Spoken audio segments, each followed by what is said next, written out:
Llegamos hoy al capítulo 4 de esta primera carta del apóstol Pablo a los Corintios.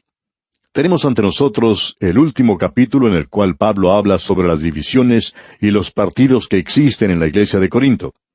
En este capítulo, él habla sobre las condiciones de los siervos de Cristo y qué es lo que debe controlar la conducta cristiana. Notemos ahora cómo comienza él este capítulo 4. Dice, así pues, téngannos los hombres por servidores de Cristo y administradores de los misterios de Dios. Vamos a hacer una pequeña pausa en este maravilloso versículo. Nosotros todos en realidad somos siervos, servidores de Cristo. Cada creyente es un ministro de Cristo. No importa qué o quién sea usted. Una de las razones por las cuales hacemos esta declaración es porque es muy fácil decir hoy en la iglesia, bueno, Él es mi ministro. Y quisiéramos ser siempre amables, pero también deseamos ser firmes. No somos su ministro, amigo oyente. Confiamos que somos el ministro, el siervo de Cristo. Somos responsables ante Él. Por tanto, usted, amigo oyente, no tiene ningún derecho de juzgar a otros, especialmente aquellos que creemos están haciendo la voluntad de Dios. Porque en realidad el ministro, el siervo, está ante un tribunal mucho más alto que usted y que yo. Ahora Pablo va a mencionar esos tres tribunales aquí ante los cuales debemos comparecer todos nosotros. Cada uno de nosotros tiene que enfrentar tres juicios. Y Pablo lleva su apelación de uno al otro. Ahora usted puede notar que él también dice, téngannos los hombres por servidores de Cristo y administradores de los misterios de Dios. Un administrador es aquel que tiene a su cargo el entregar las cosas que están en un hogar, en una casa, la comida, por ejemplo, la ropa y toda esa clase de cosas. Un siervo, un ministro en este día, en ese mismo sentido, tiene que administrar, o sea, entregar las cosas que pertenecen a la palabra de Dios. Recuerde que el Señor Jesucristo dio esos misterios del reino, y podemos decir de paso que aquí tenemos la primera referencia a ese misterio. Se nos dice aquí que somos administradores de los misterios de Dios. Pues bien, identifiquemos entonces esos misterios. Los misterios son esas cosas que anteriormente no habían sido reveladas. Y los misterios son esas cosas que no han sido entendidas por el hombre natural. Él no las puede comprender. Solo el Espíritu de Dios puede tomar esas cosas de Cristo y mostrárnoslas a nosotros. Y ese es el misterio, y también el Evangelio, y en realidad es la palabra de Dios. Somos, pues, administradores de los misterios de Dios, y está a nuestro cargo dispensar eso. Ahora, en los misterios del reino de los cielos, en el discurso que pronunció el Señor Jesucristo allá en el capítulo 13 del Evangelio según San Mateo, Él finalizó diciendo, ¿habéis entendido todas estas cosas? Ellos respondieron, sí, Señor. Bueno, no sabemos si ellos comprendieron o no, quizás no lo hicieron en esa oportunidad, pero Él no dijo eso de que ellos no lo entendieron, ni tampoco dijo que lo habían hecho. Lo que Él dijo fue, todo escriba docto en el reino de los cielos es semejante a un padre de familia que saca de su tesoro cosas nuevas y cosas viejas, allá en el versículo 52 del capítulo 13 del Evangelio según San Mateo. Eso es lo que un administrador tiene que estar haciendo en el día de hoy, sacando las cosas nuevas y viejas que se encuentran en la palabra de Dios. Ahora cualquiera puede decirnos, bueno, yo he oído eso antes, eso mismo que se predicó en el día de hoy. Y yo siempre puedo contestar, yo soy un administrador y puedo sacar las cosas viejas tanto como las nuevas. Así es que hoy sacamos algo de lo viejo. Lo siento mucho de que no le haya gustado, pero esa es mi actividad. Yo debo presentar las cosas nuevas, así como las viejas. Somos administradores de los misterios de Dios. ¡Qué hermoso es eso! No podemos pensar en una vocación mejor que esta. En realidad, todos nosotros somos ministros, siervos de Dios. Usted, aunque no lo sepa, es un predicador y espero que no se enoje conmigo por decirle eso. Había un hombre que vivía cerca de una iglesia evangélica, y este hombre era un borracho empedernido, era un alcohólico, un verdadero borrachín. Él vivía con su madre y ella era una persona muy creyente, maravillosa. Cierta vez, esta anciana le pidió al pastor de esa iglesia que hablara con su hijo. Él era ya una persona madura. Un día, al verlo en la calle, le invitó a que pasara a conversar en su despacho. Ahora eso no fue muy difícil de hacer. Luego de haberse sentado cómodamente, el pastor le contó francamente que él era una persona muy triste de ver. Estaba en una triste condición. Él estuvo de acuerdo con todo lo que el pastor le dijo. Luego le dijo el pastor, ¿sabe que usted es un predicador? Y el hombre entonces se levantó violentamente y le dijo al pastor, no me llame eso, porque si lo hace, lo voy a golpear. Ese hombre no se preocupaba de que alguien le llamara borracho o alcohólico, pero no quería que de ninguna manera se le llamara predicador. Pues bien, amigo oyente, todos nosotros somos predicadores. Y amigo oyente, nosotros predicamos por medio de nuestras vidas alguna clase de mensaje. Usted está diciendo a los que le rodean, al mundo entero, está contando algo por medio de su vida. Eso no se puede evitar. Yo vivo mi vida hacia usted y usted vive su vida hacia mí. Esa es la forma en que vivimos, esa es la clase de influencia que tenemos. Por tanto, todos somos siervos, y si somos creyentes, ¿qué clase de mensaje estamos dando? Lo importante aquí no es que el administrador sea una persona elocuente, o que él tenga muchos dones. El versículo 2 de este capítulo 4 de la primera epístola a los Corintios dice, ahora bien, se requiere de los administradores que cada uno sea hallado fiel. Y permítame leer eso otra vez. Ahora bien, se requiere de los administradores que cada uno sea hallado fiel.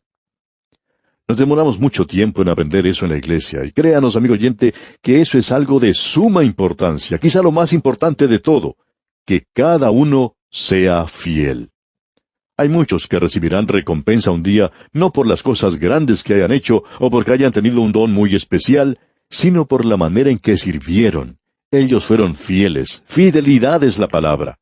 Que cada uno sea hallado fiel. Hemos aprendido a través de los años que siempre son pocos los fieles. Los pocos fieles, uno puede confiar en ellos, uno puede descansar en ellos, uno siempre sabía cuál era su posición. Ahora Pablo continúa diciendo aquí en los versículos 3 y 4 de este capítulo 4 de la primera epístola a los Corintios, yo en muy poco tengo el ser juzgado por vosotros, o por tribunal humano, y ni aun yo me juzgo a mí mismo, porque aunque de nada tengo mala conciencia, no por eso soy justificado, pero el que me juzga es el Señor. Estos dos versículos que hemos leído pueden parecer difíciles, pero en realidad no lo son. Lo que tenemos aquí son 3 juicios ante los cuales tenemos que comparecer. Y la razón por la cual usted no tiene ningún derecho para juzgarme, y por la cual yo tampoco tengo derecho alguno para juzgarle a usted, es porque todos nosotros vamos a estar ante un tribunal supremo. Ahora, el primer juicio tribunal es la opinión de los demás. Notemos lo que el apóstol Pablo dice. Yo en muy poco tengo el ser juzgado por vosotros o por tribunal humano. Él se refiere aquí a la opinión de los demás.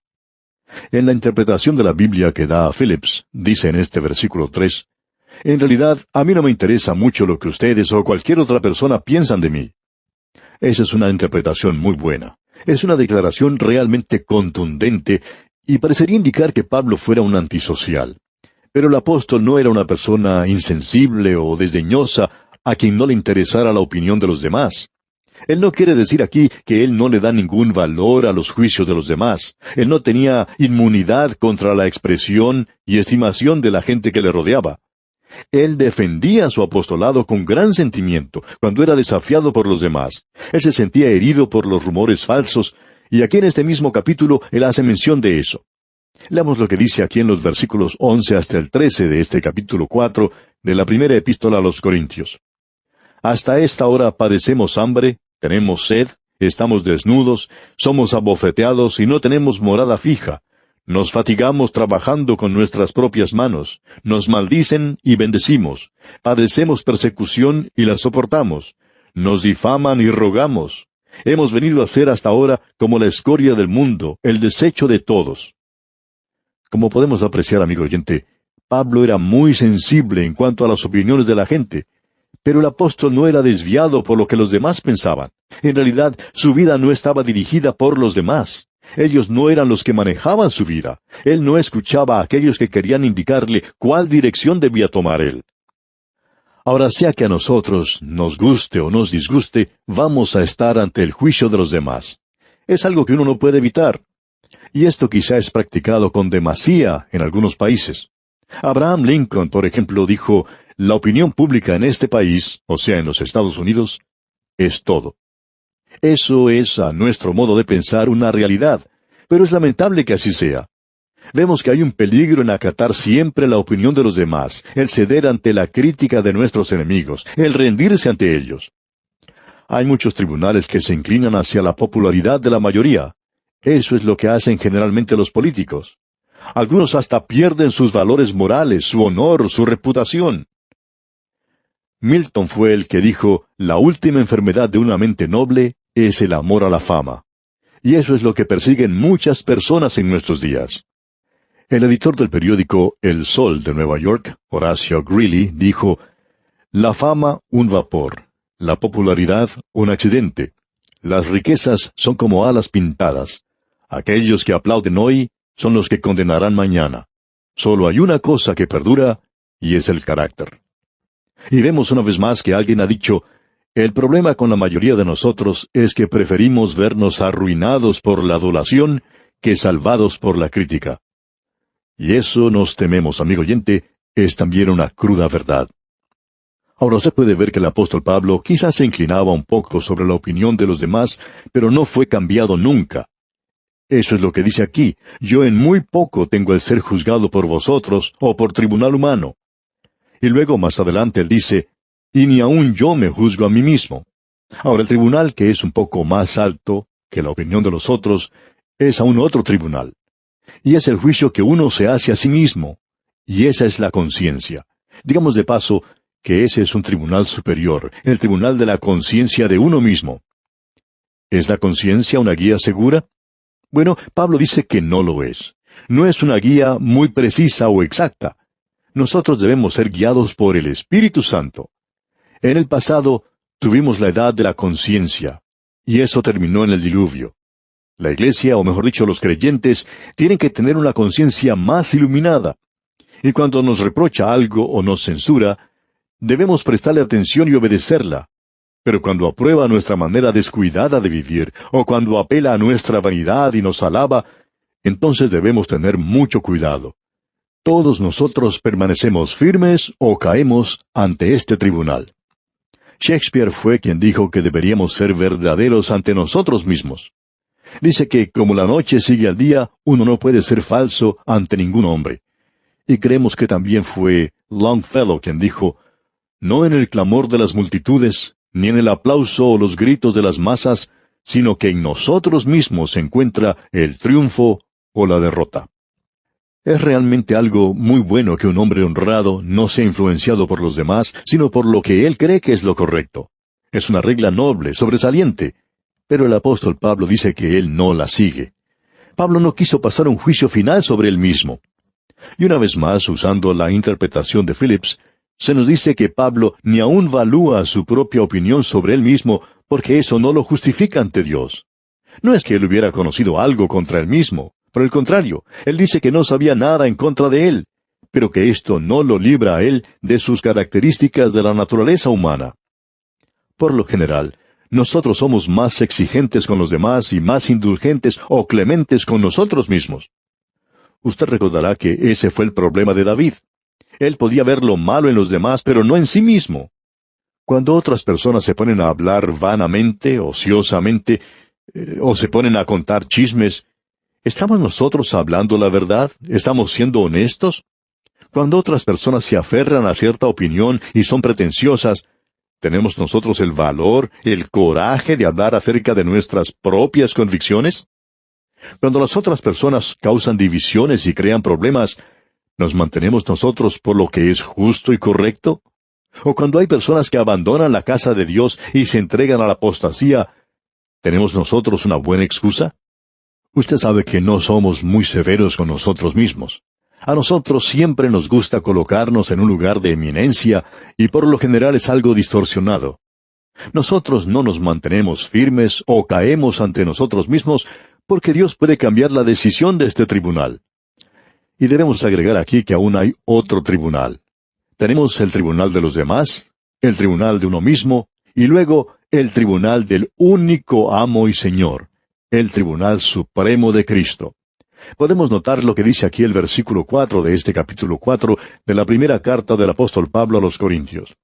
Porque aunque de nada tengo mala conciencia, no por eso soy justificado, pero el que me juzga es el Señor. Pablo está diciendo que algún día él estará ante el tribunal de Cristo, y sobre esto él hablará en la segunda carta a los Corintios, allá en el capítulo 5. Y esperaremos hasta llegar allí para entrar más a fondo en este asunto. Pero cada uno de nosotros tendrá que estar presente allí. Así es que cada uno de nosotros tendrá que estar ante el tribunal de Cristo. Ahora, ¿qué es lo que será juzgado allí? Bueno, no serán nuestros pecados porque ellos han sido separados de nosotros tan lejos como lo está el oriente del occidente. Él no se acordará más de nuestros pecados, como dice allá en la carta a los Hebreos, capítulo 5, versículo 12.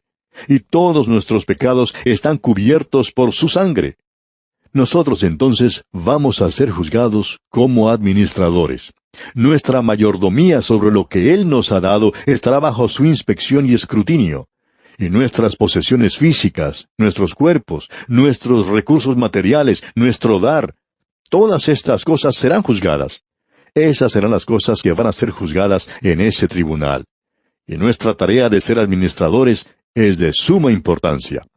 Después de todo, nosotros no somos los dueños de nada. Como hemos dicho antes, todas las cosas pertenecen a Cristo y nosotros también pertenecemos a Él. Estamos, por así decirlo, en una sociedad con Él. Y es algo maravilloso lo que dice Pablo al terminar el capítulo 3 que vimos anteriormente. Todas las cosas son nuestras. Pablo es nuestro, Apolos es nuestro. Y si usted es un calvinista, Calvino me pertenece al igual que Juan Wesley y el mundo. Y no nos estamos refiriendo a la sociedad organizada, el mundo secular, sino al mundo en el cual vivimos. Podemos disfrutar de los hermosos panoramas, de su belleza, de las montañas, de los árboles y del océano, de la vida en general. Yo estoy vivo en el día de hoy. Soy un ser humano. No me gustaría estar muerto hoy. ¿Le gustaría a usted estar muerto? Pero aún la muerte nos pertenece. Eso es lo que dice el doctor Parker. Él dice, la muerte es suya, y continúa, le pertenece. La muerte no es mi amo, sino que usted la puede dominar. Así es, amigo oyente, la muerte es suya. Eso es maravilloso. Las cosas del presente. Usted pertenece a Cristo y usted me pertenece a mí. Las cosas que vendrán, el camino hacia el futuro, las indicaciones han sido levantadas, las bases han sido quitadas, pero ¿eso qué importa? Permítanos decirle, amigo oyente, que las cosas que vendrán, todas ellas, son nuestras. Eso es maravilloso. Y yo voy a estar ante Él algún día y debo vivir pensando en eso. Ahora escuche lo que dice Pablo aquí en el versículo 5. Así que no juzguéis nada antes de tiempo, hasta que venga el Señor, el cual aclarará también lo oculto de las tinieblas y manifestará las intenciones de los corazones, y entonces cada uno recibirá su alabanza de Dios. En cierta ocasión un pastor recibió la visita de uno de sus miembros, quien vino para contarle que alguien estaba criticando al pastor. El pastor le preguntó qué estaba diciendo, y el interpelado respondió lo que la persona decía, a lo cual el pastor dijo, bueno, eso está bien. Y ya se retiraba el pastor y la otra persona le dice, ¿no va a hacer nada sobre eso? El pastor entonces respondió, no, porque si eso es todo lo que él conoce, yo conozco mucho más que él, y si eso es todo lo que él sabe, yo ciertamente conozco algo sobre mí mismo. Las cosas que se hacen en lo oculto de las tinieblas serán manifestadas ante Cristo. Esa es la razón por la cual nosotros tenemos que tener mucho cuidado en cuanto a cómo vivimos. Y luego el apóstol Pablo hace esta maravillosa declaración. Entonces, cada uno recibirá su alabanza de Dios. Creemos que Dios encontrará en cada uno de sus santos algo por lo cual alabarle. Usted ha notado que cuando leemos sobre las 7 iglesias de Asia, Él habla algo bueno sobre cada una de ellas, con la excepción de una, la de la Odisea, que creemos no era una iglesia sino una organización. Pero Él tenía siempre algo bueno que decir acerca de todas ellas. Él tenía palabras de condenación, así como también palabras de encomio, y todos tenemos la alabanza de Dios. Una anciana en una iglesia siempre tenía algo bueno que decir de cada predicador que venía. Un día llegó uno que presentó el peor mensaje que pudiera imaginarse. La gente en la iglesia se preguntaba qué era lo que esa ancianita le diría al predicador. A la salida de la iglesia todos querían escuchar lo que ella le diría al predicador. Cuando él avanzó hacia ella, ella le dijo, «Ah, pastor, usted eligió un versículo muy hermoso para hoy». Bueno, podemos decir que siempre es posible hallar algo para alabar. Y entonces dice aquí, cada uno recibirá su alabanza de Dios. Luego Pablo nos presenta una ilustración. Pablo y Apolos eran amigos. Nosotros pertenecemos a Cristo y Cristo nos pertenece a nosotros. Y cada uno utiliza su propio don. Eso es maravilloso, amigo oyente. Continuamos nuestro estudio en el capítulo 4 de la primera epístola del apóstol Pablo a los Corintios. Y en nuestro programa anterior vimos cómo el apóstol Pablo recomendaba no juzgar nada antes de tiempo, hasta que venga el Señor, el cual dice, aclarará lo oculto de las tinieblas y manifestará las intenciones de los corazones. Y entonces cada uno recibirá su alabanza de Dios. Y decíamos que las cosas que se hacen en lo oculto de las tinieblas serán manifestadas ante Cristo. Esa es la razón por la cual nosotros tenemos que tener mucho cuidado en cuanto a cómo vivimos. Y luego el apóstol hace la maravillosa declaración diciendo, entonces cada uno recibirá su alabanza de Dios. Y creemos que Dios encontrará en cada uno de sus santos algo por lo cual alabarle. Usted ha notado que cuando leemos sobre las 7 iglesias de Asia, él hablaba algo bueno de cada una de ellas, con la excepción de una, la de la Odisea. Pero creemos que no era una iglesia, sino una organización. Pero él tenía siempre algo bueno que decir acerca de todas ellas. Él tenía palabras de condenación, así como también palabras de encomio. Y todos tenemos la alabanza de Dios. Y ahora Pablo nos presenta una ilustración. Pablo y Apolos eran amigos. Nosotros pertenecemos a Cristo y Cristo nos pertenece a nosotros. Y cada uno utiliza su propio don. Eso es maravilloso. Vamos a ver entonces lo que dice el apóstol Pablo en los versículos 6 y 7 de este capítulo 4 de la primera carta a los Corintios. Dice, pero esto, hermanos, lo he presentado como ejemplo en mí y en Apolos, por amor de vosotros, para que en nosotros aprendáis a no pensar más de lo que está escrito, no sea que por causa de uno os envanezcáis unos contra otros. Porque ¿quién te distingue? ¿O qué tienes que no hayas recibido? Y si lo recibiste, ¿por qué te glorías como si no lo hubieras recibido? Amigo oyente, ¿tiene usted algún don? Algunos tienen un don maravilloso. Quizá usted sea una persona con un don de música, por ejemplo. Pero no tiene por qué vanagloriarse. Dios es quien se lo ha dado. No lo ha creado usted mismo. Tenemos pues que dar gracias a Dios por nuestros dones. Nosotros no tenemos por qué gloriarnos. Luego tenemos en los versículos 8 y 9, ya estáis saciados, ya estáis ricos, sin nosotros reináis. Y ojalá reinaseis, para que nosotros reinásemos también juntamente con vosotros. Porque según pienso, Dios nos ha exhibido a nosotros los apóstoles como postreros, como a sentenciados a muerte, pues hemos llegado a hacer espectáculo al mundo, a los ángeles y a los hombres. Hay mucho que decir sobre este versículo. Los apóstoles en ese gran período del martirio de la Iglesia llegaron a ser un espectáculo ante el mundo. Y no solo ante el mundo, sino también ante los ángeles y los hombres. Creemos que eso muestra la Iglesia de hoy. Otros hombres han trabajado, amigo oyente, y nosotros entramos en sus labores. Ahora Pablo indica lo que él ha tenido que pasar para que nosotros podamos disfrutar de esta epístola en este mismo momento. Por lo menos, esperamos que así sea. Ahora el versículo 10 de este capítulo 4 de la primera carta a los Corintios dice, nosotros somos insensatos por amor de Cristo, mas vosotros prudentes en Cristo, nosotros débiles, mas vosotros fuertes, vosotros honorables, mas nosotros despreciados. Y luego él continúa indicando, como dijimos anteriormente, todo lo que él tuvo que padecer.